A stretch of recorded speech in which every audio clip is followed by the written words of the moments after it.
Carlos, welcome to Tennispreneur. How are you doing today? Good. Thanks so much for having me here. I am so excited.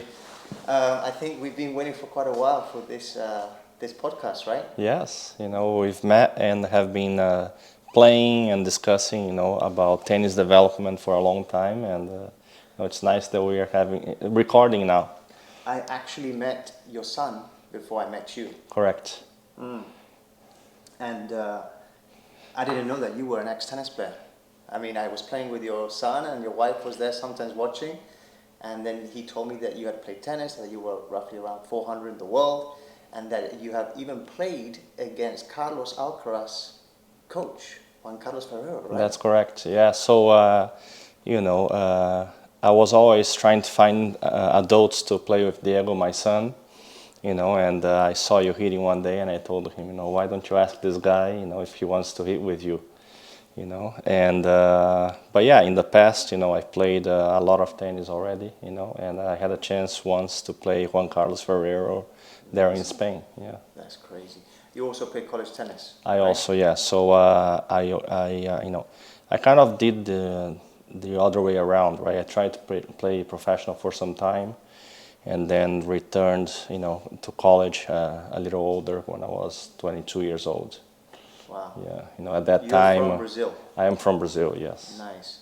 Yeah, you've told me some amazing stories about you hitting against the wall, right? And imagining that the wall were ex-pros. Yeah, so, growing up, I grew up in a small town in Brazil. We had, 4 or 5 tennis courts and this big wall, and many times the courts were busy.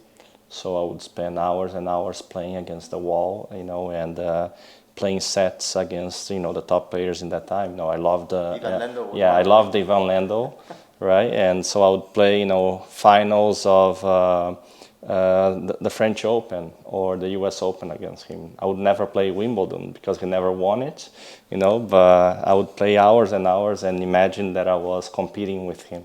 That's amazing. I think the clubs need more walls. Right? Yeah, it's something that you don't see many times, right? Even here at the USTA, they don't have a wall, right? And I think it's important for development because, in my opinion, tennis is very structured today, right? So kids, they play from 8 to 10 because that's the lessons time. But it's important that they have unorganized practices. Right? In practice, I mean hitting against the wall on their own, because I think it develops the will to improve on your own, not only when you're told to do something. Right? And I think that that's something that it helped me a lot, right? And I know stories of many other people who went through the same thing, and I feel like sometimes that's an aspect that we're missing in junior development, right? Because it's so organized that you're never seeing if kids are really wanting to be better, right? Or they're just there because you're telling them that they need to be there from 8 to 10 a.m. That's so interesting. You use the wall, I use my grandfather's garage wall. Oh, I used anything that could, bring the ball back. I would use the garage. I have a younger brother, and we would play, short courts inside of the house. Anything that we had that we could use as rackets and balls, there was a reason for us to. The desire to play, right? Yeah, to be, involved with, tennis and, and I think that was something that helped me quite a lot in my development. Amazing. And then you were at a club.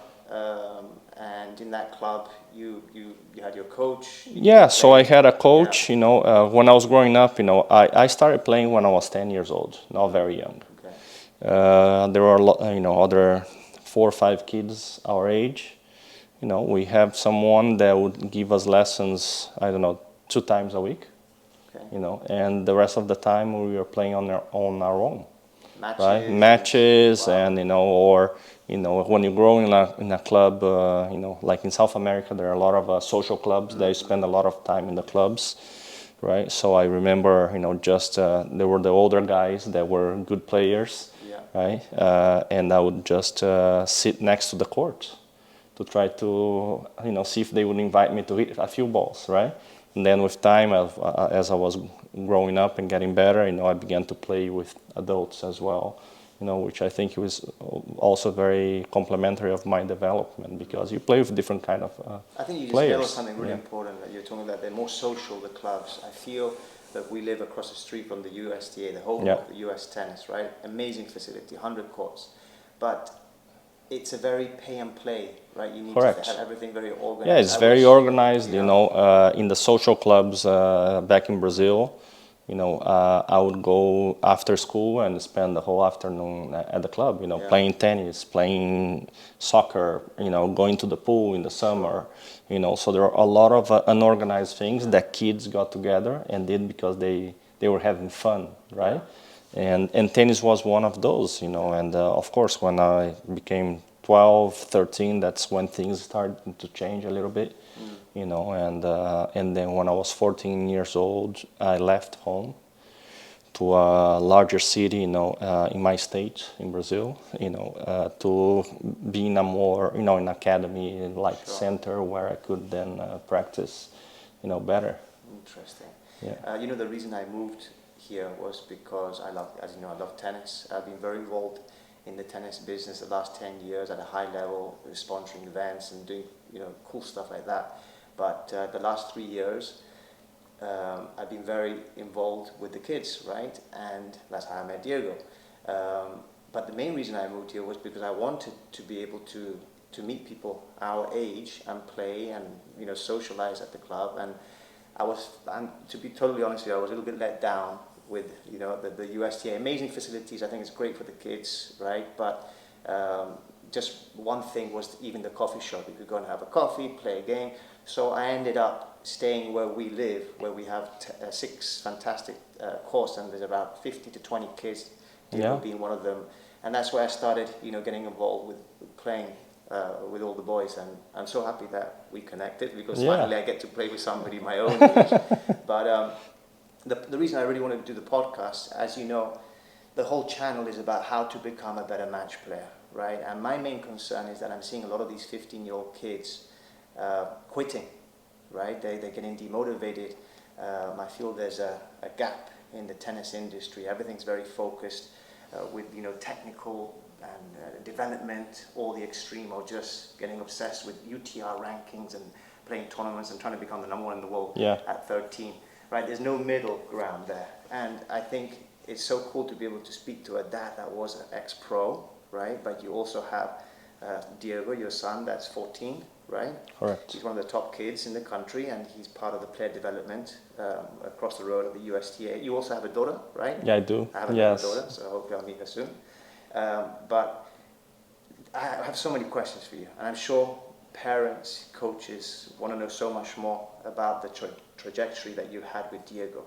We've spoken about when he was younger. I think it was 10, 11 years old. He played 100 tournament matches, right? And we both agreed that may have been too much for him, but he was very talented at that age, and he was winning a lot, right? So where is he now? Like, what stage? He's 14. I know that he's in Italy. Correct. Where exactly? He is spending a few weeks at Piatti Tennis Center in Italy. That's the second time he goes there. For us, it's important at this moment to kind of for him to work on structuring his development. Right? As you said, he works here with at the player development at the USTA with Coach Troy Han, which is a great coach. Has helped him a lot. But I feel that sometimes there's a lot of peer pressure to play a lot of tournaments and matches and so on. And Diego, because of his body development, I think that he requires more work on his base. I think that and the reason why he goes to Italy is because I feel like at the Piatti Tennis Center he gets a lot of support on really developing his physical side, not only the court side. And right? we spoke about that just before he left. You asked me my opinion. I said to him, look, he's an unbelievable competitor, very gifted. but he needs to work on the lower body, the foundation of his feet, Yeah. and it's an amazing improvement that the PRD team have done. Yeah, yeah. And the reporting and the analytics. So Yeah, I think that when he went there the first time earlier in the year, it was good, right? It was a great development. Diego is a tall kid, but he still hasn't put muscles in his body. Still looks like a kid. Yeah, tall kid. yeah, and I think that knowing that he will most likely be a tall player, right? I think that's important that we take a little break from tournaments and competition right now and focusing on getting his body correct. That doesn't mean that competing is not important, right? It's very important, but I think that as you said before, he played a lot when he was young, which was kind of not planned, right? Because he played a lot of sports, right? yeah, he played a lot of sports. So really, Diego is playing at this level today because of COVID. Because before he was always around, a tennis racket, tennis balls, and so on. Because I played and I took him to play with me since very young. But we always try to control his tennis involvement and his tennis development, and doing other sports. Also, he played when we lived abroad. He played a lot of soccer. Here in the U.S., he was playing baseball because he had a good hand-eye coordination. He was playing basketball, and then all of a sudden everything closed, and the only things that were open were tennis courts. Wow. So in that summer of 2020 was really when Diego began to practice and play more, and then all of a sudden started to compete, did well, and that's when we went through the year that he played 100 matches, right? Because I think that you get sucked into the system of rankings and points, and here in the US they have different levels of tournaments, but you go play like the lowest level, then I played this kid that is doing well in the level higher, but I don't have enough points, so I need to play another tournament. And then all of a sudden, I need to play another one. And then, as he progressed, he's doing well in the nationals. Why don't we try to get him to be seeded in the next one? Then you play another one, and an extra one. And sorry to interrupt you there, and I think that's the big question that we asked ourselves the other day. Who is the decision maker regarding how many matches does a kid play? Yeah. Imagine if you hadn't been a professional tennis player and you're a normal parent that doesn't know about sports or competitive sports, especially this individual sport. You may have continued, right? More, and that's where I see the danger when they turn 14, 15. So, but even for me, I was a player, but I was never around junior development. That was the first time that I was around a kid who was beginning to compete, beginning to go through the process of development. Right. So you weren't sure either? I wasn't sure, I would ask coaches, is he playing too much? Is he, should we take a break? Should we, And, some people told me, maybe, he shouldn't be playing as many matches as he's doing right now because, the court's too big. He's not developed, mentally, physically, and so on. And they put pressure and they learn bad things. Right? Others would say, as long as he is happy and he wants to go to those tournaments, keep doing it. But I think that in the end of the day, a young 11, 12-year-old doesn't have a lot of decision making in this process, right? Because if I or his mom don't drive him to a tournament, he doesn't play, right? If I don't sign him up, because he's not making those decisions, to a tournament, he's not going to play, right? So it's all driven by the parents, the family, right? So look, you're going to play X, Y, and Z tournaments. You're going to practice X, Y, and Z times, right? Because they don't have much. So you have to be, I think that the thing that I have learned is really how do you read the kid, especially in my case, because I played tennis, right? I never wanted him to play tennis because of me. Right? I want him to play tennis because he's having fun, because he likes the process. Playing different sports was great. Yeah, right? yeah, and I think I wish he could have done it longer. right? And but then all of a sudden, tennis kind of Yeah. consumed his agenda, Amazing. right? And yeah, it's not an easy answer in terms of how many matches or too much or too little, right? You need to understand from the kids, but I think that they need to have time to develop and the kids as well. Okay, going back to understanding the kids at such a young age where they're not even emotionally developed, right? And you're throwing them in the deep end of the pool, Yeah. playing a sport that you're completely on your own, and parents and coaches can't help them when they are competing and playing. We talk a lot about this, right? That, in my opinion, there's very few kids that are made for this sport, right? I would say 95% of kids, they enjoy team sports more than individual sports. And I played with all the kids around the area, right? And Diego really impressed me. He would come to the practice. We would always play practice matches, right? Before really Yeah. meeting you, okay? I'm quite embarrassed to say, but he did beat me. I'm not sure right now because I've been practicing so much with you.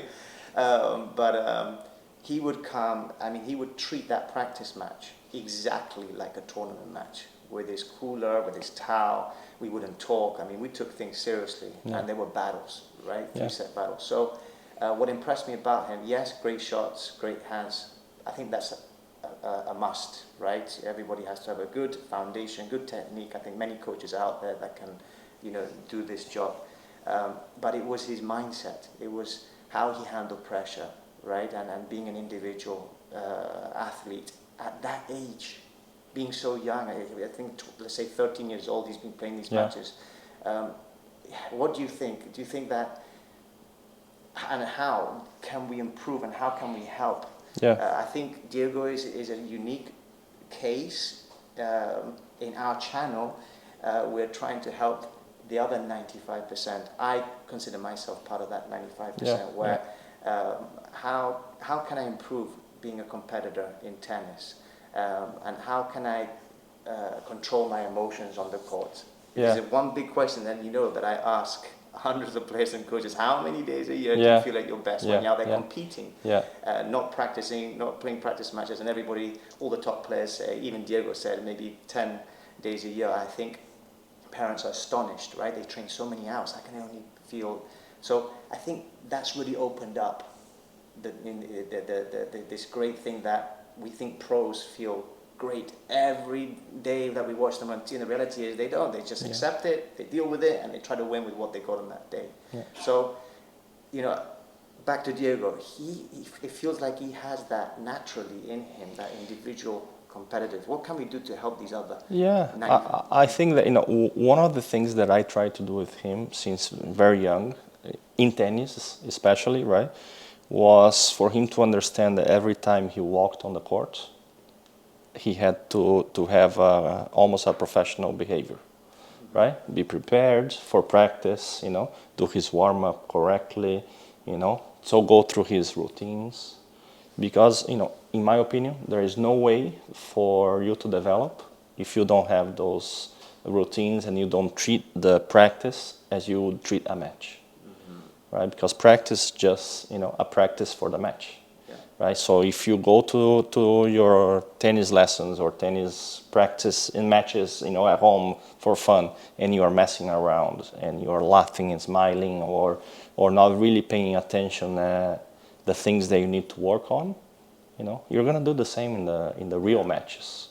And I've tried to teach him that was an important aspect of his development, to really treat practice the right way. It works.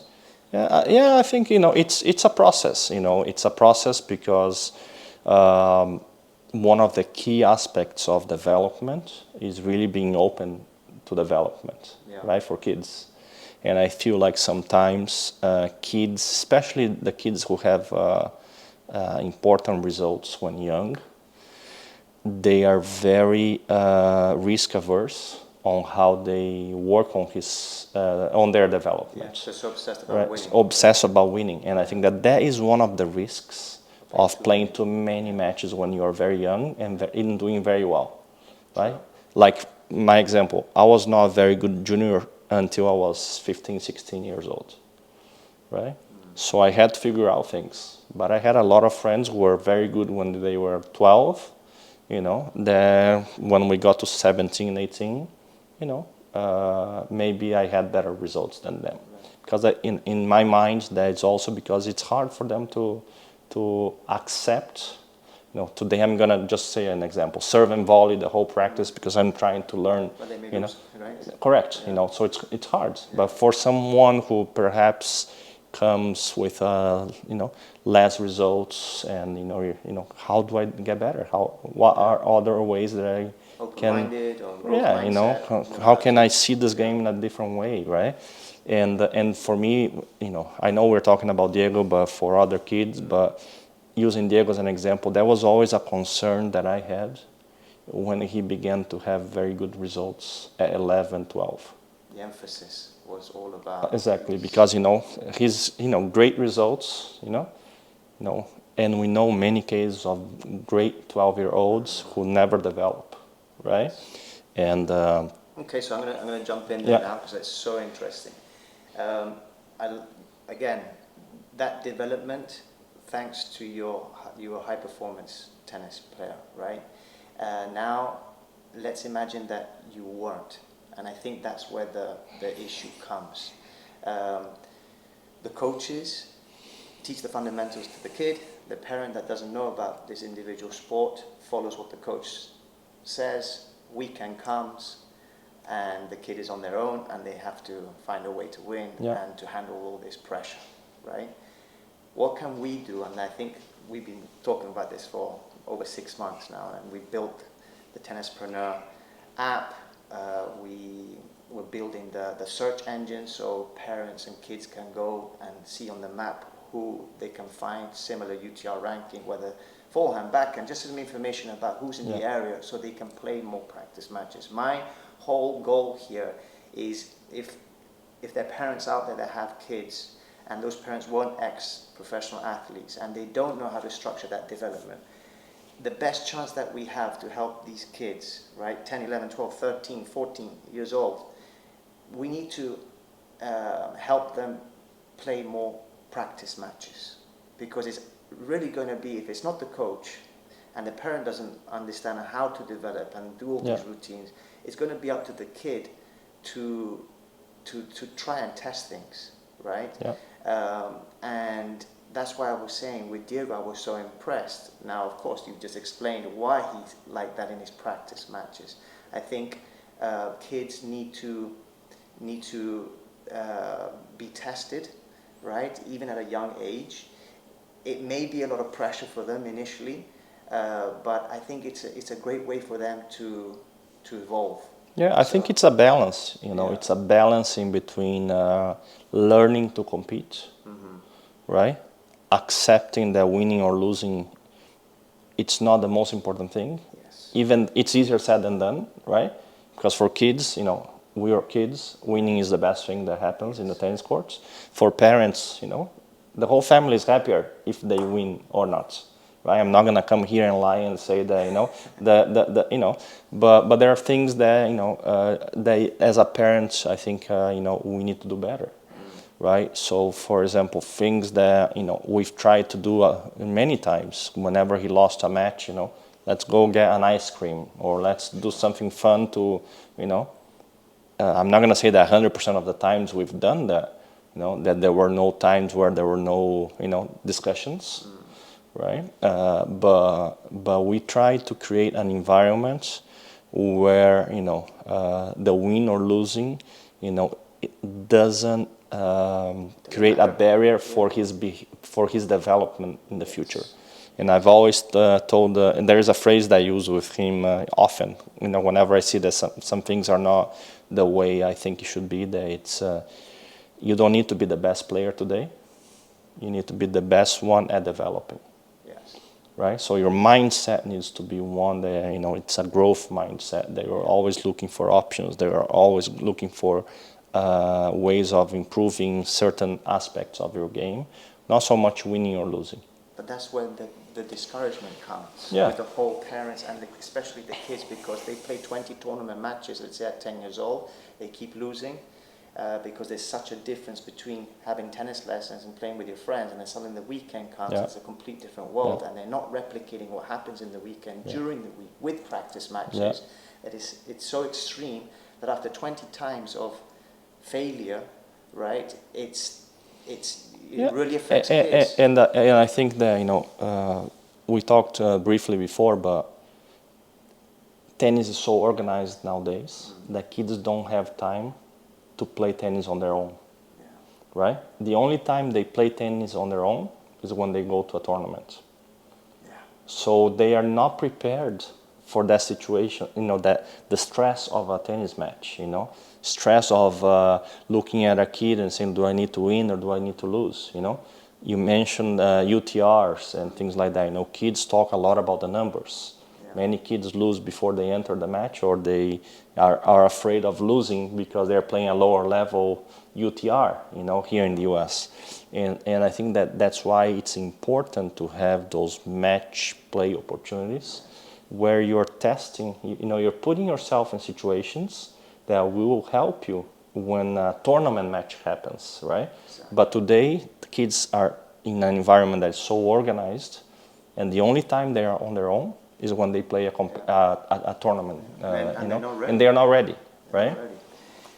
But then, okay, so here comes the big question is, let's say they play 2 or 3 practice matches, short practice, first to 4 games, or best out of 3 tie breaks.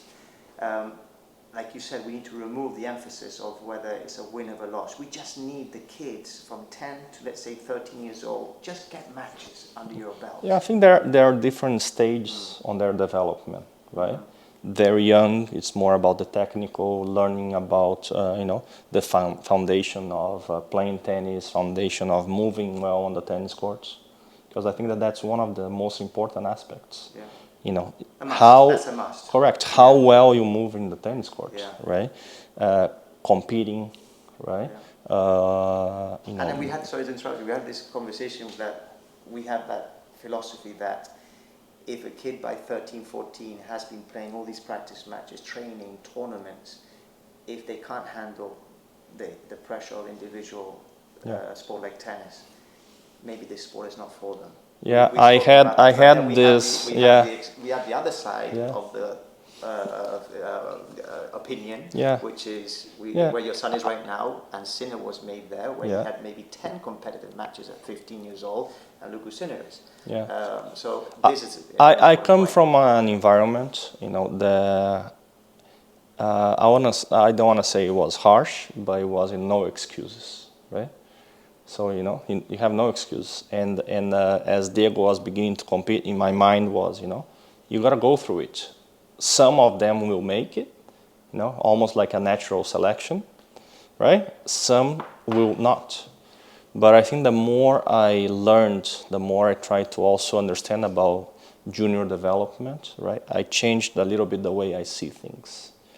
Because I think that we can prepare kids much better, not only for their tennis career, but for life, right? And I think that, having a good balance and a good understanding of practice, competition, the number of matches, or more about the matches is the number of situations where you put a kid in that stress moment, right? Because playing tennis is very stressful, and it's a game where you're playing for a lot of frustrations.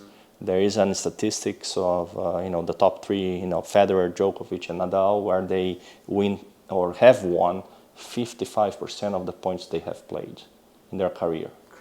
So they almost lost as many points as they have won, and they were the big 3 in our history. Right. Now imagine a 12-year-old who is learning to play and playing a lot of matches. Those numbers are much lower, but the delta in between, winning or losing is so small, right? And if we put too much emphasis on the losing parts, I think that's when we don't get the development. Yeah. Right? I agree. It's very, very interesting. So I just see that it's the psychology behind it, it's the emotional aspect. And as you know, in the tracker, right? After every practice match you play and after every tournament match you play, we ask 3 questions, very important questions. How good did you play from 1 to 10? How good did you feel on the court from 1 to 10? And how well did you accept and deal with the previous answer? So I think it's great because it makes the players accountable for their behavior, especially at a young age. Like you said, if you can already develop this and this attitude, this mindset, the behavior, the discipline, I think it helps the kids understand things better, that when they're going out there to play, they're not going to feel 5 days a year 100%. Yeah. No, and what I love about the app, right? The 3 questions and this whole methodology that you are implementing is that it brings consciousness to players. I never had that. I played a lot with my heart when I was young. I learned about the match, kind of suffering on the tennis court. But I think that if you go to a match already with at least those 3 questions, right? And you say, look, okay, do I understand how I'm playing? Do I understand how I'm feeling, in this match? But most importantly, how am I accepting how I feel or how I feel like I'm playing? You are one step ahead because you are actually conscious about what's happening in the match. And in the end of the day, David, playing competitive tennis, it's not about who hits the ball better or not. It's how you deal with those moments. It's how you deal with 5-all, 30-all, right? How you and that's why it's important to have practice matches, because you're putting yourself, in those situations. Kids need to go through those moments. Even we play often together, right? It was yesterday, But right? we did something the other day that we started every game at 30-all, right? And it was a totally different match. Correct, and putting kids on those situations on kind of uncomfortable, more than uncomfortable. Yeah, exactly. But more than uncomfortable, it's make them go through those moments, right? Because then in a match when it's 5-all, 30-all, the mindset's different. Especially when you're trying to develop. Right? Some kids, we all know that kids who do better when they are younger are kids who don't miss a lot, right? Yeah. Because tennis, the progress is you don't miss a lot, then kids get stronger, get better, begin to hit more winners, right? But to me, it's how you find that competitive mindset in those moments, right? When you're 12, when you're 14, when you're 16, but understanding those stages of development. Right, and I think that the app and the questions help quite a lot, right? I think we talked about my great friend Carlos Goffi. Yes. Carlos, many years ago wrote this book called Tournament Tough, right? Where he talks about the stage of development of players, of how they can play points, different points of the games, in the match, how you should be playing them or thinking about them. Right, but also one of the things that has stayed with me since I met him and learned about his ideas was really that the match in an hour, only 10 minutes of the hour is spent hitting balls. Amazing. Right, 10 minutes. The other 50 minutes are spent in between points.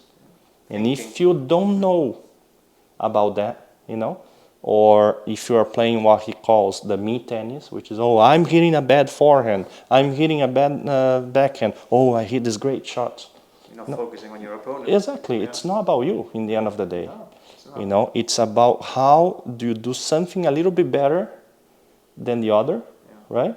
And sometimes maybe it's not hitting your best shot, because your best shot, returns the ball better from the other guy. So learning those things is important. So having tools like the app, having tools like, the example I just gave with Carlos Goffi, but having those tools and providing kids with that knowledge since very young, I think it's important, right? For sure. But matches, again, practice matches need to be taken with the correct mindset, Yeah. right? Because if you just go there to mess around, and I don't know Have to if replicate. I'm losing for love or winning for love, I'll do the same, choice of balls. You're not developing, you're not learning, you're not, and that's I think that kids need to go through, and parents need to realize that that's one of the most important things in their development. It's not, again, it's not so much who wins or lose. Although I am not gonna say that, It's better to win. correct, we all want to win, right? Yeah. Parents want their kids to win, to be happy, and But you need the miles. You need you the miles. in miles you need to be put in those uncomfortable situations, right? Not only during tournaments. And we've asked we've even interviewed the number one in the world, a junior, Caleb Bigun, and they're answering that they're playing maybe double or triple the amounts of practice matches than tournament matches. So they can, like you said, they can put into practice with their coach the things that they're working on. Not so much emphasizing on winning or losing, but actually practicing things that they're training with their coach in training sessions, and then hopefully replicating some of it in tournaments. So this is fascinating. But okay, so 15 years old. Why are we seeing, or why am I seeing so many discouraged 15-year-old kids, right? That are very good players, very great athletes. They hit the ball just as good as the top kids that we see in the country, but they're not there. And they are discouraged, and they feel that tennis hasn't given them, they've trained 4 hours a day, they've done the fitness. And this is, again, we're talking just like I felt when I was 15, right? Which I explain in my course. I didn't have 250 matches compared to my colleagues, right, and the top juniors in the world. And I think it's important that these players and parents understand that, like you said earlier, it's not only about hitting the ball beautifully and having perfect technique. If you're not, again, back to the replicating what happens in the weekend during the week, it is going to be extremely hard for you to make some results at tournaments. So, 15 years old, key age. Yeah. I don't think it's still late. I think, no, as I told you, I was, all right player when I was 15, but I had never done better than, I don't know, round of 16s in national tournaments in Brazil. Right? Never. And so I don't think it's late. The problem is that we put so much emphasis on early results, right? They get to that age, parents are tired, kids are tired. The family environment is... They've invested a lot of time, money, relocating. Correct. The family environment is... under stress, right? Because everything revolves around winning or losing in a tennis court. And and gets to a point where either parents step away. Yes, I see. Right? Because you say, look, I'm gonna, I've done so much, maybe my son is not made for this, but the kid is just 15 years old. And still plays. Right? Still playing, and there's a lot of development to happen. Yeah. Right? Or kids who think they're not good enough because they go through this process of just caring about, winning or losing. Yeah. They don't see the long path they need to take, which it is, and there is... Success for me means going to college, okay? Oh, college yeah. and pro, fantastic. Listen, I think that, going pro, right, and surviving in the pro circuit. Yeah. Right? You tell us your experience. Yeah, right? it's for a number very limited of players, right? So it's almost like, if your kid is able to be a top 100 and develop a career in tennis, right? It's almost like a lightning strike, right? Because there are thousands and thousands of kids who are doing everything right, who have the good, support, or, that they have the ambition to be a good player, right? Them will not do it, will not be able to get to that point, right? But also, we have to emphasize for parents and kids that this is a long process, right? So Every player college, develops at a different age. correct. Yeah. College provides you a player with the opportunity to spend 2, 3, 4 years developing physically, emotionally, provides them with a different understanding of life. Because I tried, when I was growing up in Brazil, coming to college in the US meant finishing your career. That's the way I was educated. Yeah. If you are 16, 17, like I began to receive some offers, everyone told me, if you go to the US, that's the end of your tennis career. Not like that anymore, is it? It's changed. It's not like that. It has changed. I mean, it has changed a lot, right? But I think that for foreigners like us, many times we feed ourselves with information from people that have gone through the process, and let's say, I coached a couple of almost Spanish 30 years players. ago, the level of information that we had was limited, Yeah. right? There's so much more information today. But I was educated that, if I wanted to play tennis, I should not go to college. Yeah. And that's what I did. I tried to play, satellites and futures, and a few challengers, for 3 years, to the point where I was burned out, right? I didn't have a good structure to continue and decided to stop playing, right? But that's when I made the decision to go back, to come to the US, right? And try to look for a scholarship. And I was lucky because during that time, I could play in a Division II school. I couldn't play Division I anymore, right? Because I was older. I had, played a few, professional tournaments, and I could do that, right? And that gave me another opportunity to kind of figure out what I wanted to do with my life. But today, I think that the path is, junior development, college, right? And if you are lucky or you have something, you try yourself in the minor leagues, and all of a sudden, things can happen. I agree. I remember I coached when I was I was the coach at the University of Mississippi, Southern Mississippi, and I had a player from Barcelona. He's probably watching, David Canudas. He wasn't the greatest junior player, and he came onto the team. He was probably playing, I think, number 3 in the team. In his senior year, he became number 1. And then he graduated and he told me, look, my dream, I want to give this a go. I want to try and go pro. And he got to 500 in the world, only playing tournaments in Spain. Right? He had no financial support.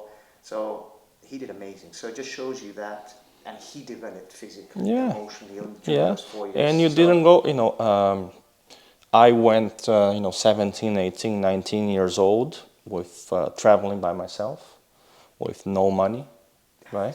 Having to win, a match in a future that pays $90, right? To have food the next day, right? So imagine if I had been more patient, perhaps, had been able to choose a good, school in the U.S., where those 3 years, 4 years, would allow me to prepare my body, prepare mentally, learn to play with different style of players, and then when I was and when I was 22, maybe try it out, right? I think that that's the right path, right? There will be players who will explode when they are 17, 18 years old, and in 1 year they will be, consistently be having like great results, right? But that's not the norm, right? The norm are players that are going to be 3, 4, 5 years, trying to go through futures, challengers, and then hopefully the ATP tournaments. So what advice are we going to give those players out there and parents that are 15 years old? The whole reason I'm building this search engine, this tracker, is to motivate and to help these 15-year-olds be accountable, right? Your parents have done everything for you. You're no longer 10 years old, you're 15. I'm giving you the tools to search for players, to play more practice matches, so you can play more tournaments, and it's still not too late, right? How old do you have? 17, 18 years old, right, to go to college? Yeah. Get yourself 60. You have three more years to develop. 3 more years. Yeah. And that's what advice can we give them? Yeah, I think that goes back to the initial conversation we had on, and that's why I also love the name of the app and the idea, right? Because you need to own your development as a player, okay? It's not about your parents, okay? And I'm talking to the kids right now, And right? at that age, 15. Yeah, you need to He own had your to leave development. his house and his class. Yeah. I left at 14. Mine house. 14. I was living. I was not living with my parents anymore. I had to go walking to the school. I had to get a bus to the tennis club. I mean, a lot of things that I think helped me to mature. Sure. Not everything was easy, but it helped me a lot. But the most important thing for kids who are watching this is that take the ownership of your development and don't think only about winning or losing today. And what are the things that you can do to be a better player? Figure out players around your area who are looking to play matches. Doesn't matter the level. Play with different people. I grew up playing with a lot of adults, right? And that's why you met Diego, because I'm always incentivizing him that besides his practice at the player development, he's looking for other players to play with, either kids, he plays a lot with the kids around here. We are lucky to have, live in a place where we have a lot of players, right? But he played with adults, with you, with Stu, who is, 65 years old, and it's a great opportunity for him to be in those situations without the pressure of if I win this match, my UTR will increase or decrease, my rank will be better or not, and how are the other kids see me, exactly. Right? And so take ownership of your development is the first and most important recommendation I have for kids. Amazing. And I think for parents, is to understand that junior development, it's not 2-year sprint, right? When your kids start competing at 10, 11, they have still 6-7 years more in their development. That was going to be my next point. So we've given advice to those 15-year-olds that are there at this situation, but now there's tons of parents that are watching this that have that 8, 9, 10 years, super excited, they're gifted. And you just said it, it's not a sprint. You don't want your child to be number one. It would be great if they're number one in the world at 12 years old, but it's not a requirement, right? It's knowing what levers to pull, right? And when to allow them to play more practice matches and tournament matches, or when to pull back. And that's where I think, Carlos, you were talking about the emotional, getting to understand the emotions of your child at such a young age. That's why I think that the tracker, the app is so great, because you get, the coach goes on the web app, interprets the data, and starts reading the notes of a young kid, right? And they're sharing, because they may not want to share those feelings with their parents because they feel that pressure already at 12 years old. So understanding this young child, where they are, at what stage, is very important emotionally, right? So, you know what to push on or what to pull back on. So no, and for parents, I think that's important. It's a 10-year, development plan. Let's say 8 to 10 years. Yeah. Until they go to college. Years. Correct. From 10 to 18. 13 to 15. Correct. We've seen the growth, like where Diego's at right now, 14. And then you've got that 15 to 18, right? Which is the last stage in the junior development, right? But this is a game that you're always trying to get better, right? Even ourselves, right? Whenever we play, we're trying to still do something better than you did the day before. It never stops. But for parents, I think that understanding this is important. Mm-hmm. And giving attention to what is important also for the kids' development. For example, things that we try to do,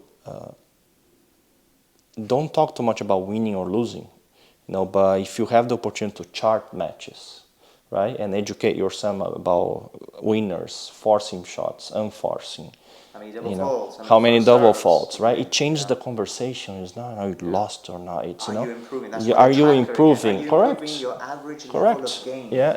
Are you improving? Are you understanding the game better?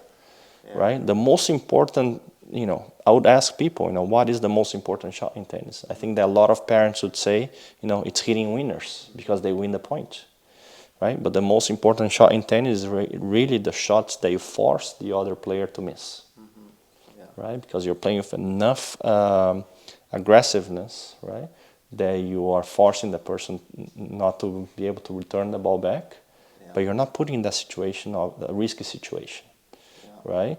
And having those conversations with kids, explaining to them that it's not about today. I want today, everyone is happy. We're gonna go have this nice meal, right? The kid lost today. There is a fight in the car. Everyone gets home and goes to their rooms. It's not about that. We need to make junior development a healthier environment. Right? Again, it's easier said than done. Yes. Right? It's easier said than done. Carlos Alcaraz always smile on the court. I wish we could all be like that. Yeah, I mean, it's tough. I have one more thing. One very, very important thing. So we know that there's great coaches out there for the foundation, for the technical side of tennis. Coaches are very busy. They have tons of players. They haven't got time to go and watch their players play practice matches, travel to tournaments. It's extremely expensive to pay a coach, to have that type of service, right? So we've created these tools, the search engine, the app tracker, the web app. So it's a communication tool for parents, coaches, and the players, right, to work together on a similar goal. I think that there's one thing that is super important, and that's preventive injury training. Okay, so you have the coach that does the technique. You're able to find fitness coaches specifically for tennis, and then now you've got your practice matches and your tournaments. Okay, so the foundation is there. But how important is it for those kids from 10 to 13, 13 to 15, that their bodies, just like Diego is now working on his lower body and he's doing a great job. It's key, right? That I think it's exactly. It's we said before that the most important thing is the physical development, right? And physical development, I think you can break it in two areas, right? One is development of strength, growth, and so on, but also is preparing your body for those stages of development again. Because kids are going through so many changes, right? Their foot is getting larger, their knees, everything, and if you're only putting them into stress situations, right? Physical stressful situations, the risk of injuries are very high, right? So really, I think it's the good thing is that there is so much information today, David. You go on the internet, you can find so much about how to prevent injuries, how to strengthen, your body. Right? No, we didn't. How to strengthen your body, how to the different areas of your body, stretching, Massage, and that enables kids to also learn about the process, right? Because it's not about sprinting or lifting more weights when you're 13 years old, right? We are not body lifters, right? So if you're not preparing your body correct, right? I think that in the long run, it will. Just like we listen to them emotionally, so we don't burn them out. We need to listen to their bodies, so we don't break their bodies too early. Carlos, I know that you don't do this as a profession. You have a high position at a company, but I really appreciate your time today, and I really want you to be one of my mentors on the Tennispreneur. Yeah, it's a pleasure to be here and to help. I not only with my perspective as a tennis player, right, which I went through, some situations, but as a parent. And trying to help a lot of parents out there who perhaps don't have the knowledge or the luck to have the knowledge that I had, right? But even myself, I still have a lot of questions, because I was a junior development player, but I was never someone who was going through trying to educate a junior, and I have some things that I believe. I try to to learn about areas that I don't think I know a lot, and I use for the lack of a better word, people who have been in this situation much more, right, and who can guide my son Diego, right, throughout this process, as long as he wants to be in the process, right, and I think that that's important. Yeah. Kids need to want to be through this because it's not easy. It's not easy to, the hours, the win or losing. As they grow older, he's just 14 right now, but as you grow older, the environment, school, friends, what they're doing, what they're not doing, so they're gonna go through a lot of changes, right? And as parents, I think it's important that we are there, that we incentivize them to continue to learn and develop, because in the end of the day, tennis is a sport that can stay with them for the rest of their lives, right? Yes, we all want to win. I wish I could have been number one in the world, right? Or a top 100 that maybe would have made me happier, when I was 19, right? And I was 400 in the world and I was not happy. Right? I stopped playing when I was 20 because I was too old. Right? I was too old. In my mind, I was old. Yeah. If I didn't make it, with 20, This. Yeah. 21, you're old. You go do something else with your life. I had the opportunity to go do something else, by going back to study. Right? But there are a lot of kids who don't have those opportunities, right? And go through this moment. So if you can help your kid, your family, to understand what really matters in junior development, I think that can help the family environment to be a much healthier one, and consequently, the kids' development to be better, I think. We want the kids to get to 18, feel accomplished, that their hard work got them a scholarship at university. If they go pro after, great. What we don't want to see are those 15-year-old kids quitting. We want more kids playing. And Hating their parents, right? Because that happens a lot, right? Yeah. Kids who have a very bad relationship with their parents because of tennis. Yeah, we see Right? that a lot. I mean, it's something that it's a side effect of this great sport. Yeah. It's because there's a lot of stress. There's a lot of and as a parent, I think that we need to do. And I think you mentioned briefly, I've been always around Diego's development, right? But I trust other people. I trust the USTA, Coach Troy Hahn. I trust the people at the Piatti Center right now to do things with him, because I don't work, with tennis, but also because I think that throughout this process, I want him to remember of me as a good parent, not so much of a good coach. Because there is a very thin line in between being a very good coach and being a father or a parent who is not good for their son, right? I was gonna say the phrase I use, but it's very thin, right? Because you, as a good coach, you need to be on top. You need to put the discipline. You need to guide. You need to and sometimes they don't understand it, right? And if I am that coach, what is my position as a father? Yeah, it's hard. Right? And I want him to remember this process as one where his father was there, try to teach him, important things about the sport that I think will help him in his life. And not do the mistakes that you made. But don't do the mistakes that maybe I went through or other kids have gone through, right?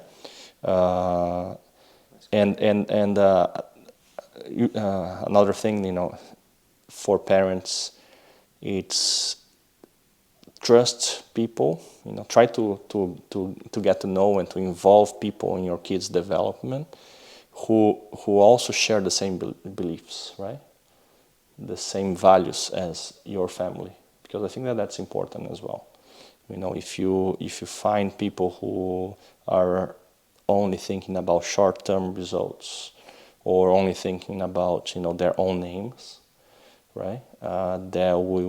Might disrupt their development as well. Great point. Carlos, this has been amazing.